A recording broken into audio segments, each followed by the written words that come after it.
ഇന്ന് നമ്മൾ പരിശോധിക്കുന്നത് ശ്രീ പി ചിദംബരം എം പിയും ശ്രീ കപിൽ സിബൽ എം പിയും ബജറ്റ് ചർച്ചയിൽ പുറത്തുവിട്ട പേടിപ്പെടുത്തുന്ന ചില കണക്കുകളാണ്. You have given relief to people who moved to the new tax regime. The new tax regime, I've seen various calculations. Each paper has got a calculation.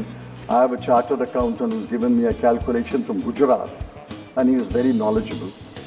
He says that the relief given is between 9,651 rupees to 17,651 rupees. To whom? To this 2 to 3 crore people. India does not consist only of these 2 to 3 crore people. There are 142 crore in this country.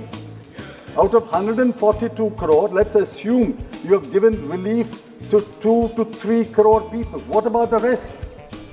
Do you know the conditions of the rest? Your household consumption expenditure survey of the government of India counted that the bottom 50%,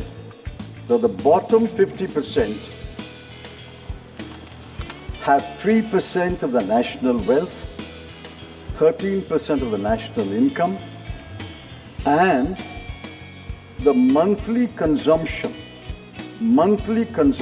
in rural areas of the family is 3,094 rupees.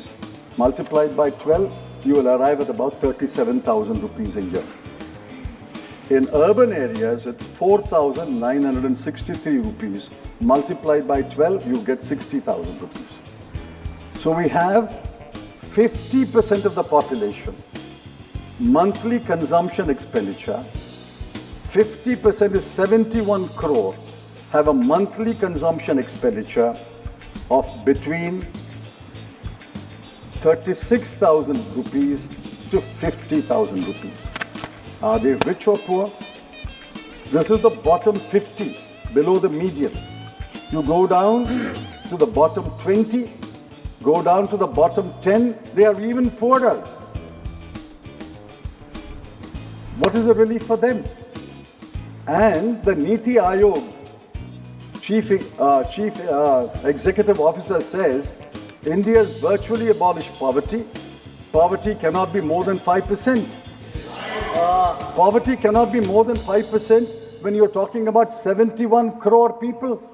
71 crore people, thankfully, is not 5%. Then India's population will be 1,400 crore. India's population is 142 crore. One half is 71. We are below the 171 crore. We are below the median, and this is the median income. Sir, I asked the Honorable Finance Minister, what is the relief given to them? Do you know that most of them are daily labor? 30 crore daily labor in this country. The others are irregular jobs. The regular jobs are only for about 17 to 25% of this country. All the rest are in irregular jobs or in daily labor. What is the relief given to them? In the World Hunger Index of 125 countries, we are 111. You may not accept the World Hunger Index, but the action that the government has taken, namely giving free food grade to 81 crore people, is a tacit admission that on the hunger index, we are very, very low. Forget the hunger index. 81 crore people, your own action shows that people cannot afford food. Sir,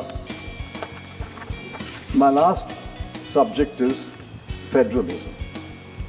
What do we see around this country?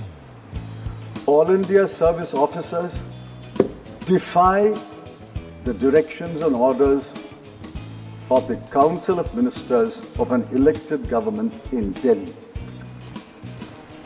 Funds are withheld from Kerala and West Bengal on one pretext or other.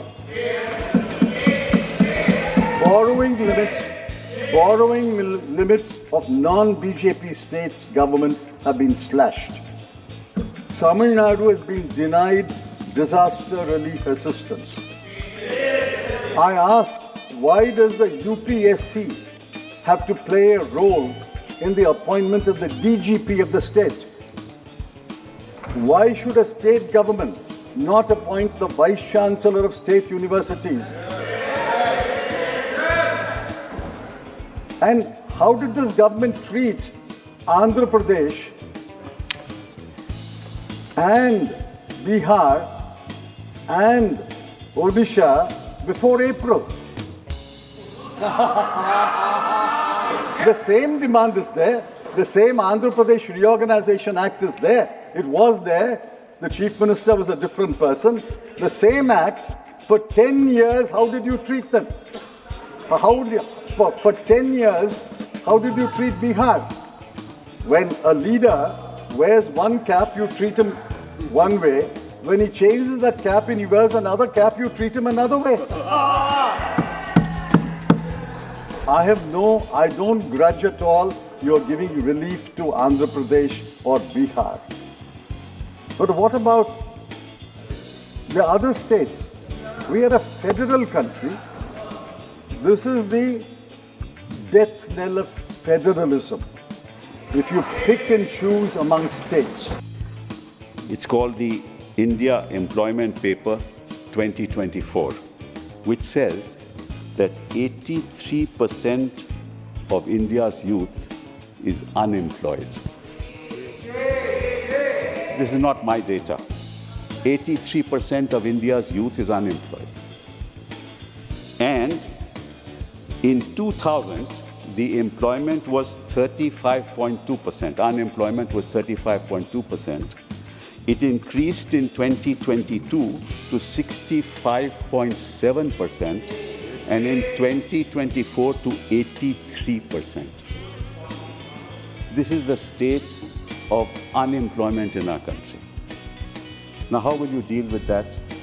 Now, unemployment is not something that happens suddenly.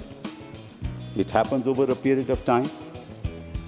And it happens why? Because the economy is stagnant. And unemployment is related ultimately to several factors. It is related to education. It is in turn related to skill development, which in turn is related to industrial production, which in turn is related to GDP growth. Unless you deal with all these sections, you'll not be able to increase our unemployment rate. So this is where we are.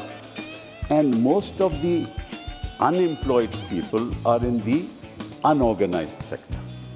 Only 10% are people who are organized in the organized sector. So the CMI data says that 79% of our population belongs to the working age group of 111 crore people out of 140 crore, of which 83% are unemployed. Now you can imagine the crisis that this country is facing. We can talk of allocations, but I would have thought that the finance minister should give us a roadmap as to how to deal with this crisis. Unfortunately, they've not been able to provide this roadmap because they will have to generate an employment of 7 to 8 million people on a yearly basis for the next 30 years. How will they do that? Where is the roadmap for that? Now, every budget ultimately is a political statement. Whether we presented it this side or you presented it that side, it is a political statement. And the fact of the matter is that you are strapped. ഞങ്ങൾക്ക് ഇനിയും പറയാനുണ്ട്. വരും ദിവസങ്ങളിൽ മറ്റ് നേതാക്കന്മാർ budget ചർച്ചയിൽ പറയാനുള്ളതിന്റെ വിശദവിവരങ്ങൾ